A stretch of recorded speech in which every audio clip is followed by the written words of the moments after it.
जय जगन्नाथ सांग मैंने वेलकम करुच्ची मो यूट्यूब चैनल प्रश्नपत्र को चलतु आज एक सुंदर प्रश्न गुड़िक आलोचना करवा ता पूर्व मु कही रखी जदि आपण मैंने मो चैनल नुआ अच्छा मो चैनल को सब्सक्राइब करंतु लाइक करंतु एंड शेयर करंतु।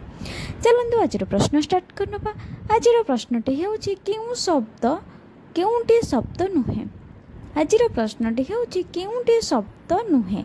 ऑप्शन ए मकर, ऑप्शन बी चषमा, option C Bharat, option D मरट। तो फर्स्ट शब्द आम क्या कहना जो शब्द एक अर्थ प्रकाश कर जो शब्द एक अर्थ प्रकाश करूटा को ही आम शब्द बोली कहुए। ताहले ये आपने जापारे जो केउटे शब्द नुहे तो यार सठिक आंसर हूँ ऑप्शन डी मरट। चलतु परवर्ती प्रश्न आलोचना करवा।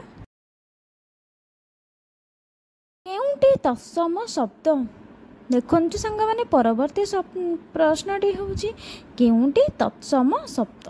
ऑप्शन ए गाई, ऑप्शन बी नदी, option C table, option D नई। देखो ऑप्शन डी नई भी हेनी कहीं से नदी रू ही आसी तो यहाँ तत्भव शब्द है। तत्सम शब्द क्या कहुए ना जोटा संस्कृत सहित सामान ताहाकू तत्सम शब्द कहुए। तो यार सठिक आंसर टी हूँ ऑप्शन बी नदी। टेबुल हेनी से गोटे इंग्लीश वर्ड तो यार सठिक आंसर नदी। परवर्ती प्रश्नटी हूँ एक बा एकाधिक वर्ण मिलित होई कौनसी अर्थ प्रकाश करुथिले ताहाकू कौन कहुए।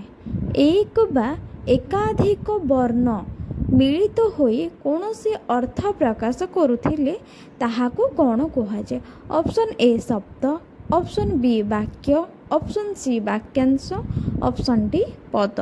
यार सठिक आंसर टी हूँ ऑप्शन ए शब्द। एक बा एकाधिक वर्ण मिलित होई कौनसी अर्थ प्रकाश करुथिले ताहाकू शब्द बोली कहुए।